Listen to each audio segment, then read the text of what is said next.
Everybody, St. Paul here. Welcome to episode 35 of Music on the Run. I'm in my hood here. This is where I grew up. It's raining today. That means spring is coming, and I'm happy about that. And guess what?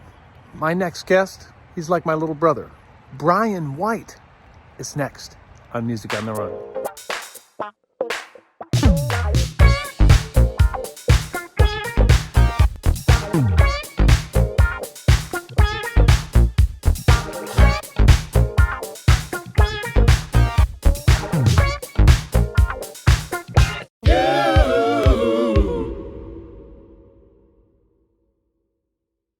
Hey everybody, St. Paul Peterson, and welcome to episode 35 of Music on the Run.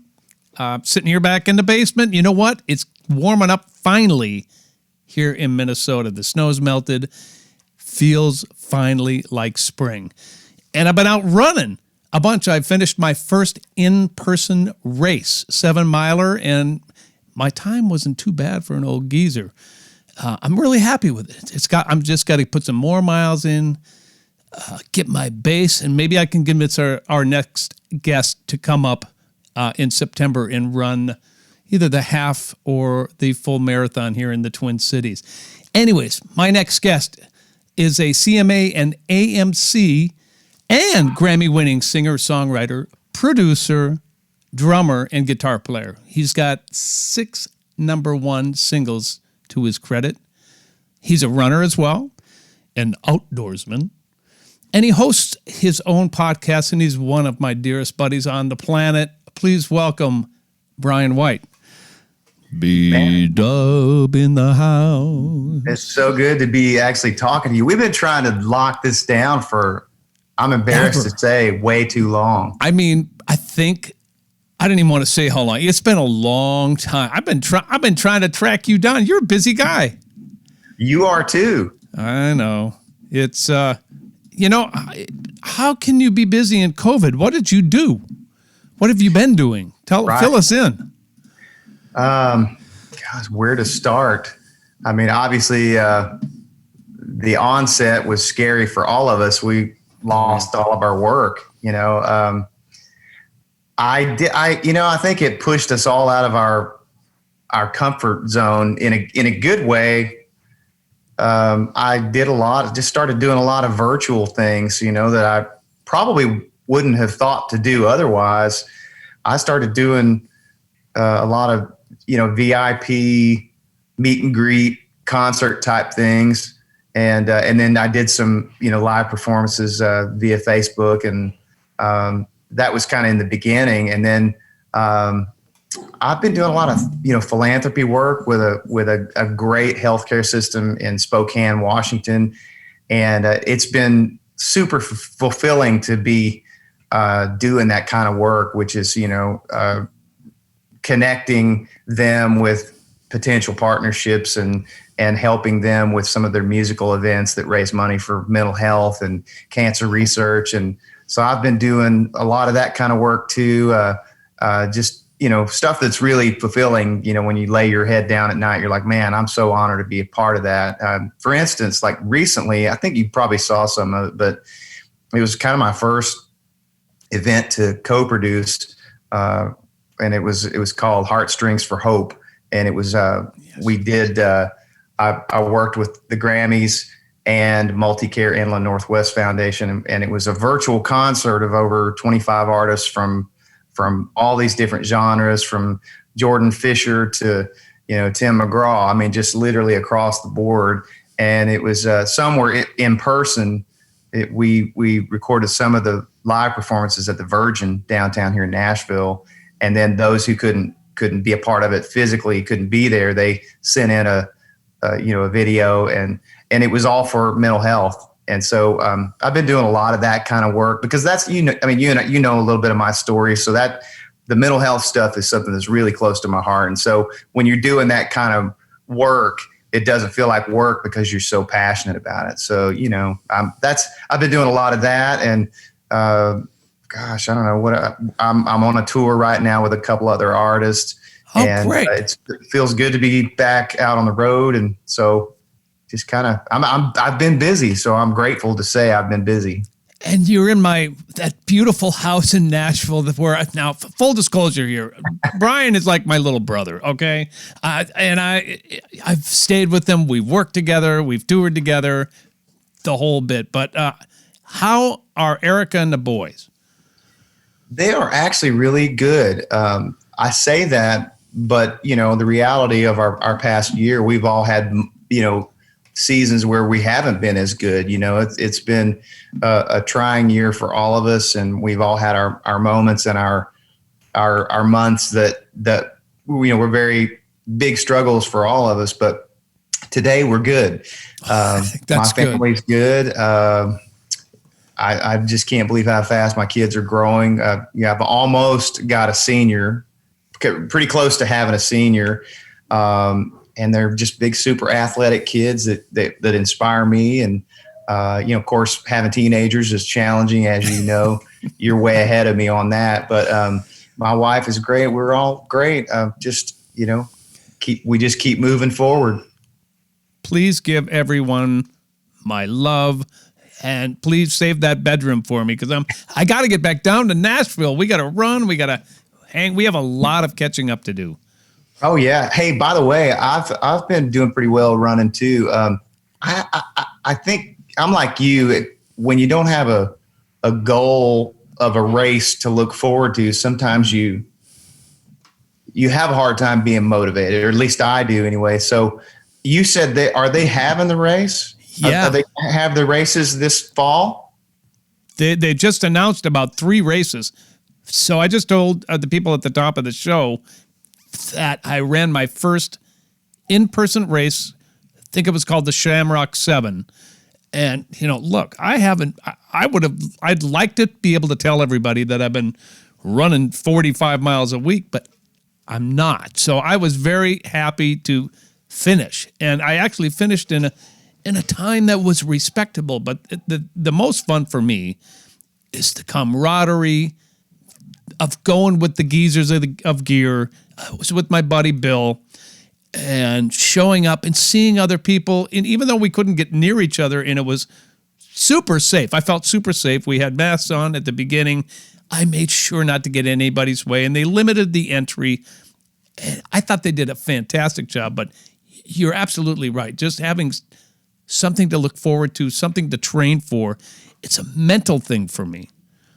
And yes, so in other words, yeah, they're starting to have races. Are they doing that down in Nashville too? I don't think they're doing the rock and roll this year. As I understand, it's not happening this year. I did book as all of our musician friends know, like a lot of times we'll book a gig that's in conjunction with something. And I booked a gig in Nevada, Iowa, and I think it's a 5K, and they asked me if I wanted to run in it, and that's in May. So I'm coming. I can finally say I'm on a race again, even though it's 3 miles. I'm going to run it the day of the gig. So super excited about that. Oh, that's great. So have you been training, running? You've been pretty good about getting out in the neighborhood and running a little bit, or? Pretty good. It's weird. It kind of ebbs and flows again. Like when you don't have a goal, other weeks I feel super motivated and other weeks I don't. So I might run 30 miles in a week, and then the next week I might run 15 miles, so it's kind of, but I stay active. I'm definitely running quite a bit. I got to tell you, I've never been a Brooks fan per se, but I did this podcast. It was a Brooks podcast. It was called Running the 615. I don't know if you heard it, man. I talked about you all through the podcast. I'm embarrassed to say I haven't heard it yet, but I'll go check it out. No, it's okay. I love being able to, they asked me who's kind of my running cohort community, of accountability friends. And I went through everybody, you and Davide, and I talked about Chicago when we ran Chicago. And I've got it on today, my Chicago shirt. Oh, I love it. Yeah. So anyway, I got a pair of shoes out of the deal, which is really cool. But I was super honest with the guy. I was like, man, I got to be honest. I've always been kind of a New Balance guy. I've always had good luck with them because it's a really large something about their toe box just works for me. I've got super wide feet. And he goes, give it a try. If it doesn't work, I've got some others that work for you. But anyway, it took me a little while with this pair of shoes that he gave me, and I'm kind of off to the races with this pair of Brooks, and I've never really had a lot of luck with Brooks, and so I've been running these Brooks, and they're working for me. So pretty cool. You know, I have been a one-trick pony with my shoes. I don't like change very much. Either does my bride. She's like, if it's not broke, don't fix it. So I've been running in Newtons my entire career, and I went off of Newtons, and I started having problems. And I really don't think it's related to me changing shoes necessarily. It could be to the fact that I run my shoes too far into the ground before I go to a new pair. It could be a number of different things, but my Fates I just absolutely love, and I stick with them, and it works for me. I'm glad to hear that you're having luck with those, though. I may have to, check those out for sure. Yeah. Your knees don't hurt. You feel pretty good, huh? I feel pretty good. I have neck issues. My story. I've had some neck issues since the late 90s. I feel a little bit of fatigue in that area sometimes when I run and I haven't run in a while, but I don't have any, I'm afraid to say, but I don't have any issues physically with running. It's thank goodness. Now lifting weights or anything like that, I think it would probably aggravate this stuff, but running, thank goodness, is the one thing that has not beat me up too bad. I haven't had any knee issues or anything. So, well, I love the fact that we jumped right into talking about running. Usually it's towards the end of the segment, but you've been running for how long? I mean, you haven't run your whole life, have you? No. When did you get into it? I'm going to say, I want to say like 2008 or 2009. Yeah. Feels right. I did this, my brother really well. My brother, he called me one day and he goes, man, I've had this agent that's looking for an act to do the post show at the Oklahoma City Memorial Marathon. Right. You want to do it?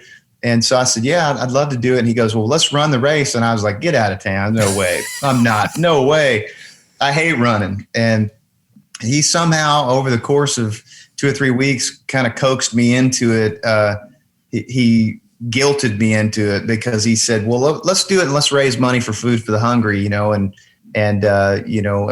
we'll do it that way. And I said, well, I'll start running with you and we'll see how it goes. And it was miserable for a while. And somebody made me go to Fleet Feet here in Nashville. That's a franchise. I don't know if there's a Fleet Feet in Minneapolis or not, but they're all over the place. So. But they, like digitally measured my feet, let me run in multiple different pairs. And I mean, it literally changed my life. I mean, changed the whole game for me. And so that was my first race. My brother and I did the half marathon there, and it's like something just clicked, and I became a runner. And like I talked about in this podcast I did, it's physically it's great for you, but mentally, I'd say it's probably more important mentally.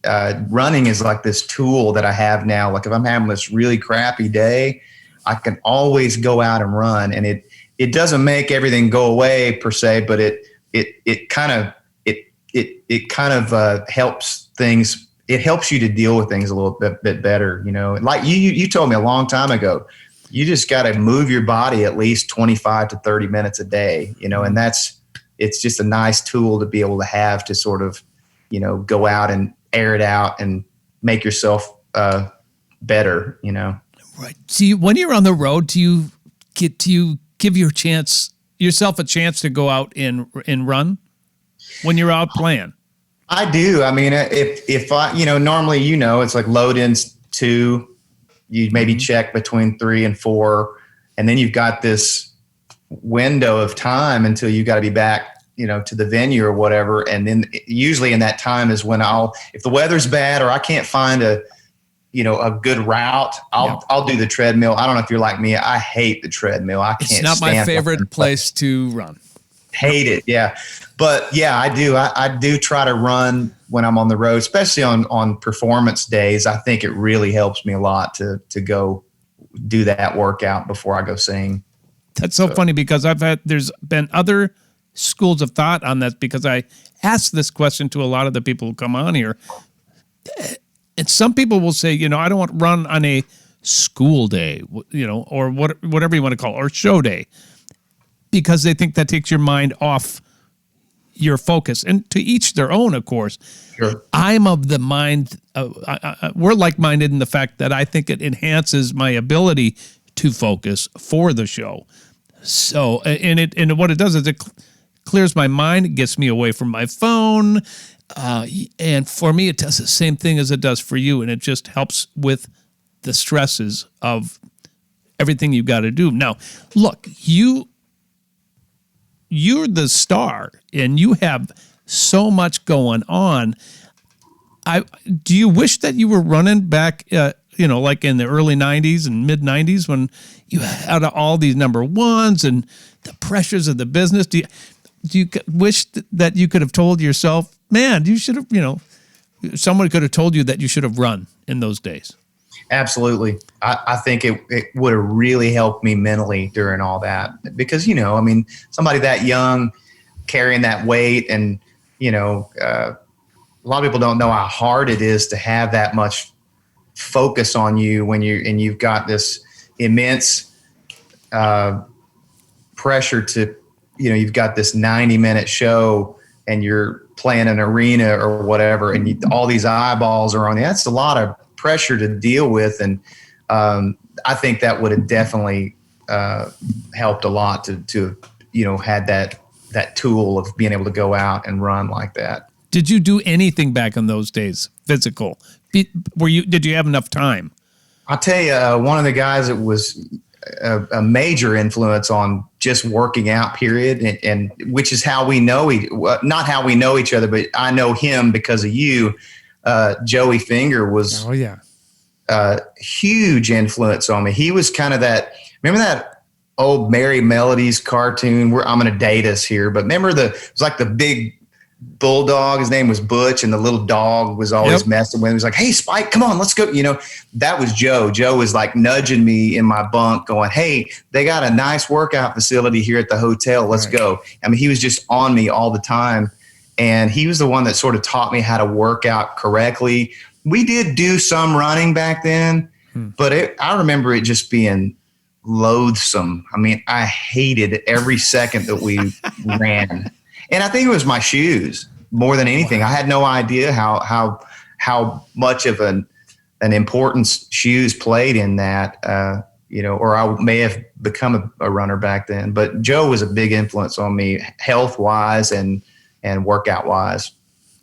That's kind of a funny story. So the guy he's mentioning, Joe Finger, he's a regular on Funk Friday. He's played, I don't know how many, 10 of the Funk Fridays, and which are awesome, by the way. Oh, you like those? I gotta get you on one.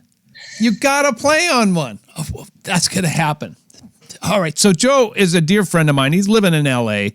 I'm hanging out with Bryan in Nashville with Rick Barron. And you were looking for a drummer. I think you were still living in your old house, the old Derek band house. Yeah. And you were doing auditions, and I didn't know how to quite approach this, to put one of your dear friends' name into the hat. But I just, back in those days, I'm like, why not tell him, right? And I did, and you're like, well, sure, well, let's give him a shot. And I called Joe on the phone. I said, what are you doing right now? He said, nothing. I said, go pick up Bryan White's this, that, the other thing. Get on a plane and get your butt to Nashville. He shows up. He goes in for the audition. Rick Barron, this other friend of mine, and I are sitting outside like parents, of their kid auditioning. And I don't remember if you decided right away or you waited a day, but long story short, and maybe you can interject something in this, but he got the gig. You should tell me your side of that story. I can still, we didn't have any production in this garage. It was my old house in Green Hills, which I wish I had never sold because it was such a cool house. But I had either moved here or I was moving here. I think I was already here in this home, but we basically just had a kit in the garage and I mean, maybe just a few things, maybe an amp and I mean, just hardly anything. And, I remember Joe showed up. We had like 2 or 3 guys come by that day and we were just like, oh my God, this is awful, And Joe walked in and, just literally lit up the room and he played everything great. I mean, I'm so critical, when it comes to drummers and, you could just tell Joe was just a master and he played the country stuff really well. And then we, just played, some funky stuff for a while and had fun. But I knew immediately, I knew it was like, I didn't have to think about it. It was like, oh my God, we got to hire this guy. So, and he sang really well too. So he was kind of a double threat. He did, 2 different things really well. And plus personality wise, and we just hit it off so well. I got to tell this story. Please. This is just evidence of the humility that comes over with age. We were playing his first gig. I mean, his first gig was the Target Center in Minneapolis. You were there, and yeah, I was. I think you got up and played B3 on something.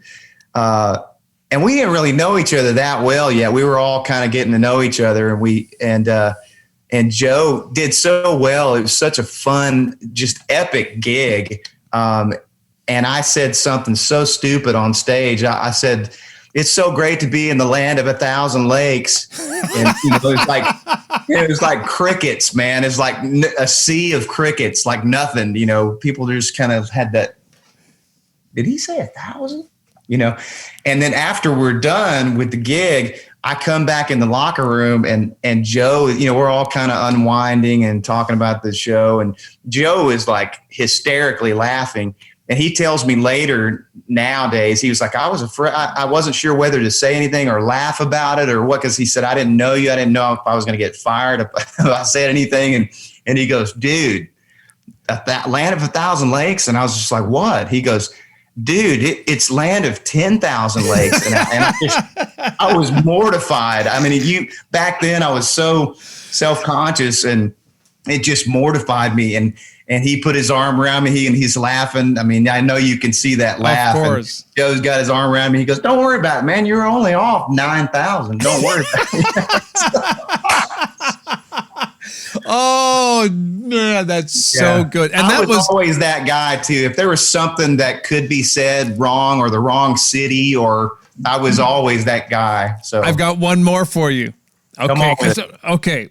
First of all, let me backtrack a little bit. So I've known Bryan a long time. I started going out on the road with him. Maybe we'll have time to go back and talk about how we met. But long story short, he came to town to play a gig. He came out to see me because you're a Prince fan. Big. Right? Yeah. So we met, we hung out. He said, yeah, why don't you come out on the road sometime and hang out? And I actually showed up. And I think your band was like, what's going on here? But you invited me. I hung out on the bus. I sat in. We funk out at, on the sound checks. And anyways, we became fast friends.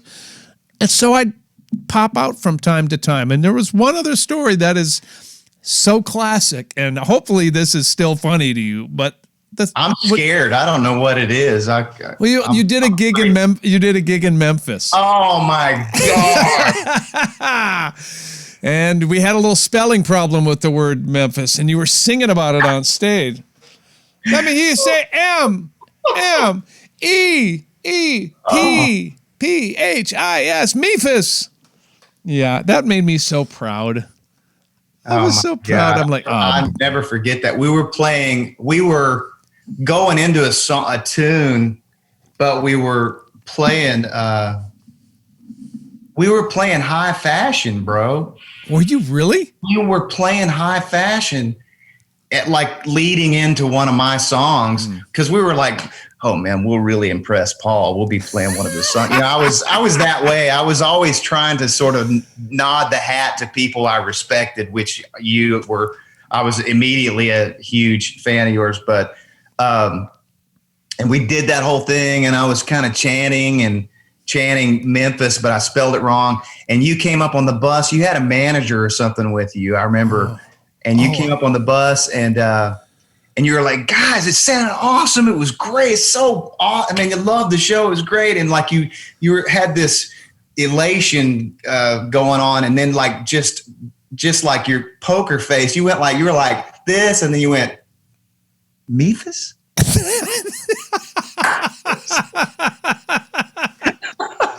You went from, I was just Memphis? Just like that. I swear to God, I'll never forget it. So, oh, buddy, we've had some good times out there, man. Classic, woo! Yeah. All right, so we got to talk about your family a little bit. We got to talk about growing up in Oklahoma. Your mom and dad, musical, right? Yes.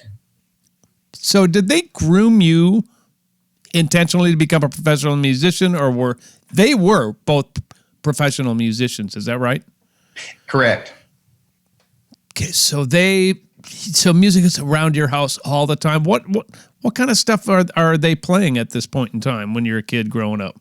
Well, I always tell people they were the first celebrities that I encountered as a kid. So they were always larger than life to me. I always had a reverence for my parents, which is, I mean, I'm sure I went through a phase where they weren't that cool to me, but for the most part, I always really looked up to them. And they were divorced in '79, and my dad always had an affinity for, my parents were really kind of an amalgamation of everything. I mean, I've got 45s of them doing, the Supreme stuff, and my dad's doing Thank You for Letting Me Be Myself on a 45 record. And then my dad kind of got bit by the Jessica and the Allman Brothers and, that whole Southern rock thing. And then something happened in the early 80s with Merle Haggard, and my dad just like became this huge Merle fan.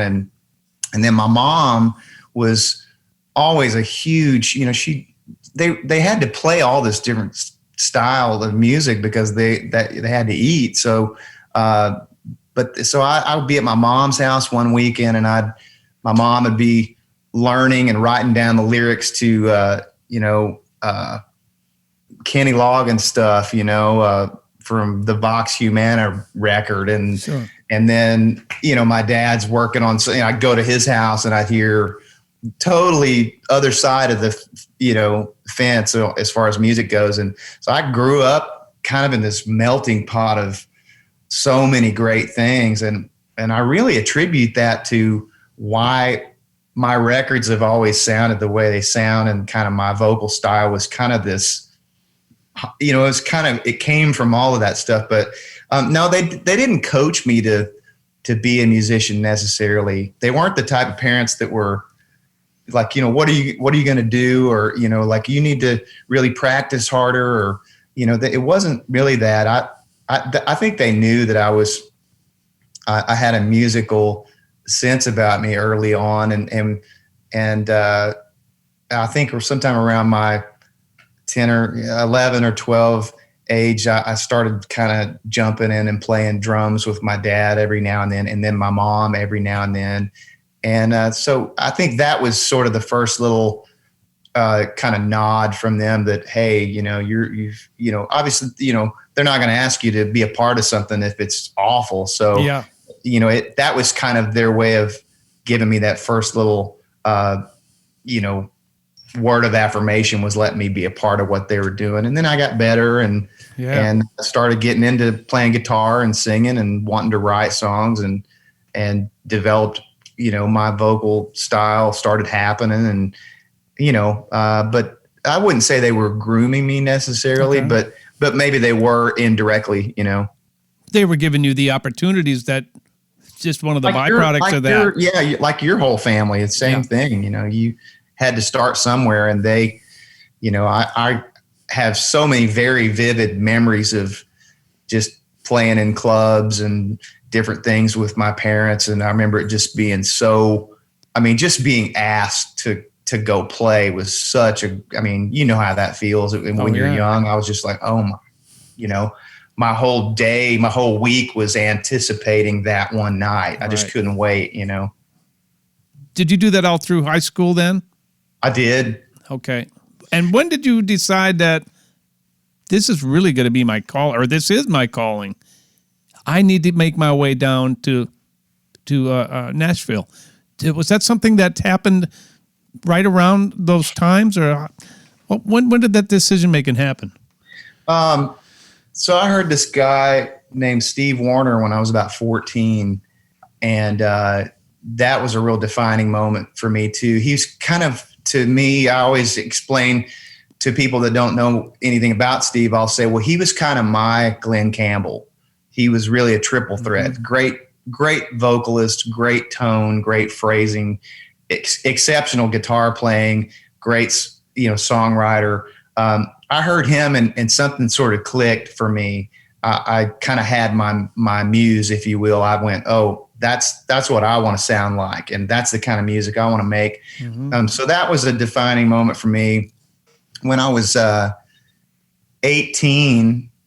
or 18, my dad called me and he said, Joe Settlemyers, who is a really renowned guitarist in Oklahoma City, jazz guy, who gave me my first 2 lessons, he called me and said, Joe said that Billy Joe Walker Jr. is looking for talent. And he's wanting to move into, you know, producing. And Billy was an exceptional guitar player that's played on everybody's records, from, you know, the Beach Boys to Lionel Richie to, you know, I mean, you name it, just one of those kind of guys. And I had 2 demos of a couple of things that I had written. You remember those cassettes where they were like, remember at state fairs where you go in and you could sing your favorite song, that kind of thing? Sure. Well, that was kind of one of my first experiences in the studio. My mom got me a gig singing at this studio in Oklahoma City where I would sing the reference vocal, you know. So my vocal would be on one side and the instrumental would be on the other. And I convinced the studio to do a trade out for a couple of things that I had written that I wanted to cut with a band. And long story short, those 2 demos that I did, that I basically ate my check to trade out to do a couple of songs that I'd written, which were not great, but I think they showcased my voice enough. And those ultimately were the songs that, I sent them to Billy, this guitar producer here in Nashville. And that's ultimately, long in a roundabout way, that's kind of how I got to Nashville and how I got a deal and how I got going, because Billy was the guy that ushered me in, developed me, and took me in and got me my first deal and produced my first 3 records. So that's a big move, though. You went down there by yourself. Did you know anybody besides those guys? I knew a couple of people, but not very many people. Wow. I just kind of had that. I don't know. I love watching the Jaws is one of my favorite movies, but I like watching the commentary and watching the interviews, the making of, and I like listening to Steven Spielberg talk. And he said one of the things he remembers the most about Jaws is he said it was a combination. He said it was a combination of courage and stupidity, and it all exists. He thinks of those 2 things existing underwater. And I think my moving to Nashville was a little bit of courage and stupidity. I just didn't know any better, but I had a strong enough pull into it. I had an intuitiveness about it. Just felt so powerful to me that I just felt like I was supposed to be there. I didn't really know if I was going to be an artist or not. I just felt like I needed to be here and I felt like I was supposed to be here, whether it was to be a drummer or a background singer or whatever. I just knew, I felt like I needed to be here, and it was so powerful. It pulled me here, The confidence to be able to go do that is unbelievable. I don't know whether you said stupidity, but I think it's self-confidence, being a 20-year-old, not knowing any better, yes, but going down there saying, I got this. I mean, sometimes I wish I had a little bit of that 20-year-old I could just bring right back, Me too, because I don't think I would do that now. If I knew then what I know now, yeah, it would be a whole different story. Oh, so you are thrust into the limelight pretty much right away. I mean, that first record, what was it like hearing yourself on the radio for the first time? Oh man, it's just otherworldly. It's really hard to explain. I remember where I was. I was in between Phoenix and Tucson, Arizona, and I was on a radio tour, and I heard myself on the radio, and it was just, it always sounded so different to me then, when you heard it on the radio, because sometimes they would VSO it up a little bit, and it had all this, the compression was, like way more compression than you were used to. And so it had this exciting sound when you heard yourself on the radio, but it was just so cool. It was just so neat to hear this work that you've worked on for months. It's like you're getting to hear it and know that there are hundreds of other people listening to it as well. It's exciting. Did you have any idea what you were getting yourself into?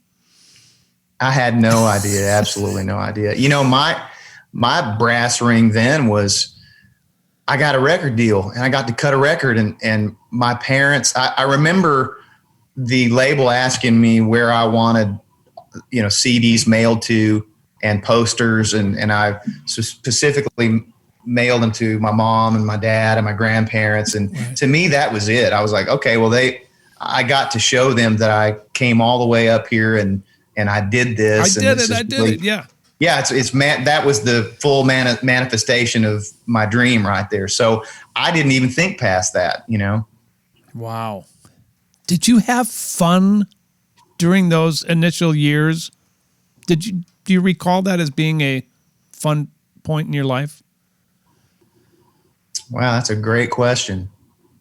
I think yes and no. I mean, I think there were times where it was really fun. I used to tell people when I felt the most free was when I was on stage, because I knew for that 75 to 90 minutes, management and label and, nobody could touch me. I felt kind of invincible when I was up there. A lot of times I didn't want to come off stage because I knew that all the BS was going to start as soon as it's like, that was the hardest part was that stuff. All the work and the leg work was not fun. And I always felt like, my team, I never felt like we took time to really celebrate the successes. I felt like it was always like, as soon as we had something good happen, it was like, okay, cool. We've got to outdo that. I always felt like there was just like this constant train moving where I always felt like, wait. This was really cool, that this thing that just happened. Can we just kind of hang out here for a little bit? We couldn't. It was always, we need another, Rebecca Lynn, or we need, it was like this constant machine that was moving, and you felt, like it sounds cliche, but you really are getting pulled from multiple directions. And I remember one time off the cuff, I decided I wanted to go fly to see my mom. I just bought it back when you could just drive to the airport and get on a plane. And, right. And I flew to see my mom, and everybody flipped out because they didn't know where I was. And I didn't announce it to anybody, but I was over it. I was like, I want to go see my mom. I want to go hang out and see my mom and eat Mexican food. That's what I wanted to do.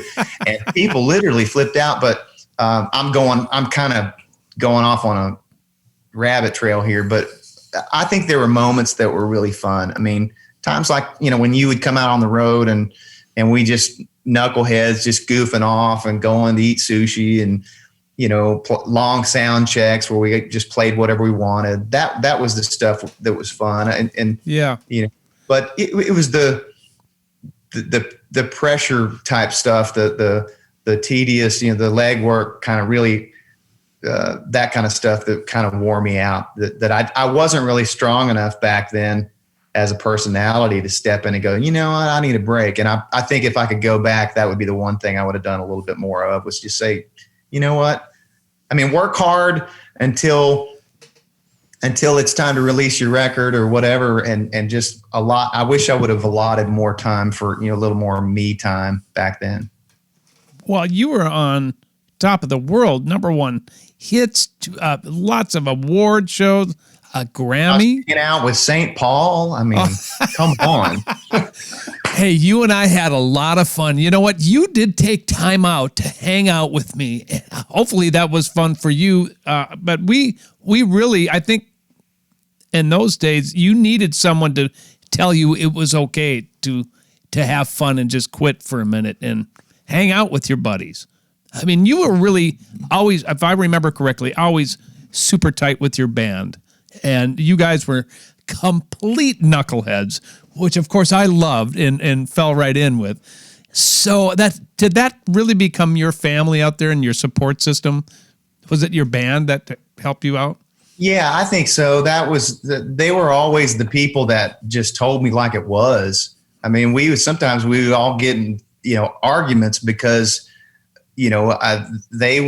they didn't have a filter. And looking back, I'm grateful for that. They wouldn't have ever let my head explode. And when it came close to it, they were always the ones to step in and go, man, who do you think you are? That kind of stuff. And so they were great for me. And there were some things that, were not so great. I was so impressionable, a lot of times looking back, I had my opinions about stuff, but I allowed myself to be, to have someone else's opinion influence me.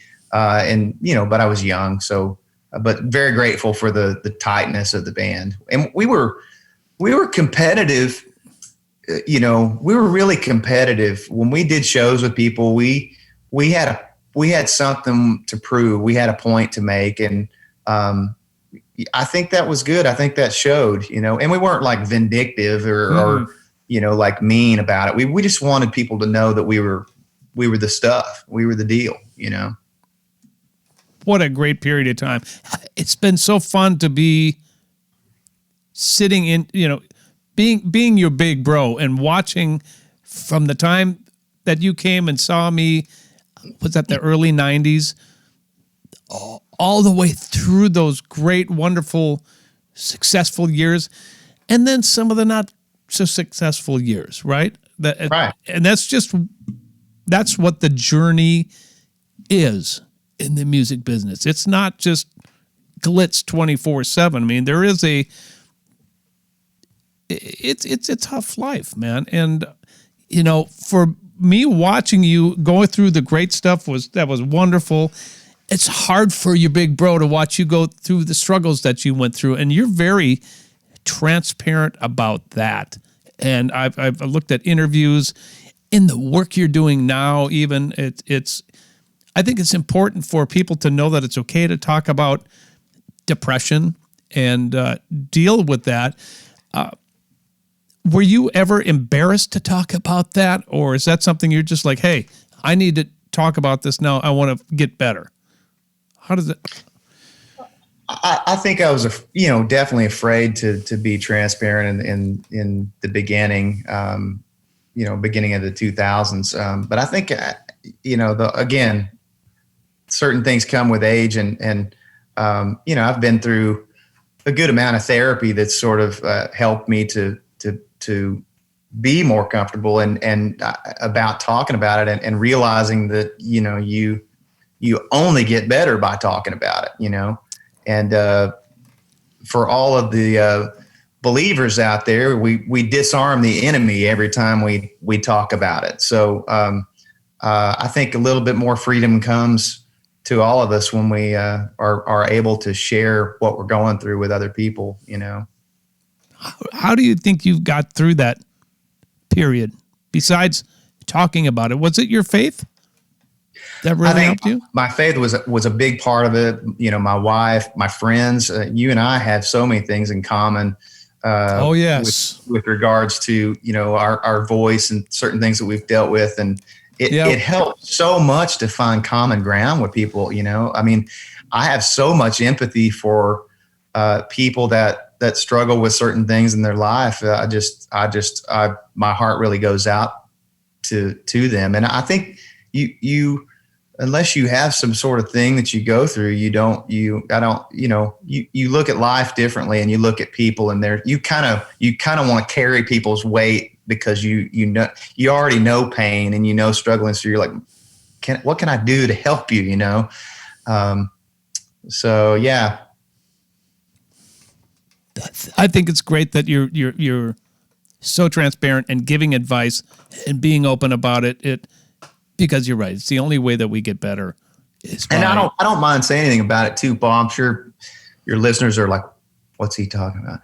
Well, again, pressures of my industry, really took its toll on me in a lot of ways. And I think vocally it affected me a great deal. Confidence wise, it affected me a great deal. I struggled with some vocal issues in the late 90s, early 2000s. I think some of it was because of pressure, and I've since learned, you know how we just keep learning more and more about ourselves and as we go through life and our journey. But I think some of my struggles that I had vocally, I'm finding out that they had to do with some herniated discs and bulging discs that are in my neck, which were due to lifting weights in the late 90s. Wow. And that's, you know, I learned from this chiropractor I've been doing some spinal decompression stuff with. He said a couple of years ago, he said, your C3, 4, and 5 keep your diaphragm alive. And, you know, kind of another illuminating moment for me. I didn't realize that your neck was so connected to your diaphragm. And so, you know, that I think it was maybe sort of an amalgamation of maybe multiple things that sort of played into that. And then, you know, of course, you know, depression comes from that kind of stuff too, and anxiety, because that's your instrument, and it's, you know, that's how you express yourself. So you know, that was a really tough time, and you know, I'm still in the fight and still on the journey. But I think just being open about it and letting it take you where it needs to take you. I think it's definitely making me better overall. You know, because we learn more in the valleys than we do when we're on top of the mountain. So. Yeah, I didn't know if you wanted to go down that road, so I appreciate you saying, Paul, would you just let me just say what you're trying to say, would you? Because we didn't talk about that before, and I appreciate you taking the ball there and saying that. You and I share that similar issue with our voice. I mean, I talked openly about my voice problems with the fans of the show in my very first episode, and it can be debilitating to not be, for me, in my instances, my speaking voice goes in and out. And I tell you, it's very hard to sometimes go out in public because you don't want to risk not having a voice. When you struggle with voice issues, you overthink things and overcomplicate things and play tricks on your mind, which sets you down this path of it's not feeling sorry for yourself. It's depression. It's anxiety, and it's really tough. And dealing with it, even going to therapy and to try to get better, makes you look at that. And sometimes you don't want to look at that. It's a vicious cycle. And it's been great to have you as my ally on that. Have you tried this? Have you tried that? What about doing this? So that's been good. It's the what do we call it? The I can't talk and I can't sing podcast. That's what we're doing. Well, that's not true, as we all both know, man. You still sing your butt off. You've been coming to Minneapolis quite a bit, at least before COVID, and doing a solo gig up here. Your Minneapolis fans love you. Has this always been a hotbed for you? I'm glad you brought that up, because I definitely wanted to say something about that. I can't put my finger on it, but I will say that my biggest following has always been in the Minneapolis area, but Minnesota in general. Back when record selling was a thing, we collectively sold more. We had more activity as far as record sales go in Minnesota than any other state in the entire U.S. And so I think that's why my heart is, I always tell people I feel like a transplant there. My heart is really always, there. I love the fans there. I've met so many people. I've got so many great friends, you being one of them. I have such a great community of friends. And I mean, I call all you guys family there in Minneapolis, and so many great memories. It's just such a great city. I mean, it's just, I've got many great memories over the past 20 something years, and I always anticipate coming there to play. So, well, we were supposed to play a gig together last year, I believe. I hope that you and I have an opportunity to play this year, or at the very least in 22. Yeah. But you know what you got to do? I'm going to look for an in-person race. If you're comfortable, come up. The bedroom's still here. It's still got your name on it. Come stay with me. Let's run a race this year. I'm in. Yeah? I'm in. Do it. Yeah. Tell me what you have on your schedule. You're doing some touring right now, and have you got dates booked all the way through summer? I am. That's a killer. I don't want to speak too soon, but people can check out my calendar right now. Just go to bryanwhite.com and you can see all of the dates. I'm working up until September, and some of the dates are my dates, but I'm also on a multi-artist tour right now with people kind of from my era. We're out doing a tour together right now. Actually, I leave tonight. Dude, I haven't been on a bus in I don't know how long. I'm still trying to figure out how to sleep on it, and how to pee in the middle of the night. But no number two. Tonight. Yeah, going to Macon tonight, and Right. And then playing in West Columbia, South Carolina on Saturday. So I'm so thrilled to be out traveling and playing. I've had some really good vocal nights too. I didn't mention that, but I've really, been singing good and feeling really good about it. It's great to be up there with artists that they've had a lot of success, but they've lived a lot too. They've had a lot of life go down, and we relate to each other in a lot of ways, and you feel that camaraderie up there, and you don't have this big long show, and you're not really carrying the whole show.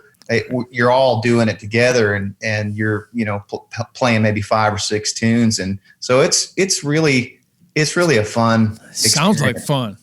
Yeah. Well, do me a favor, give Erica and the boys my love.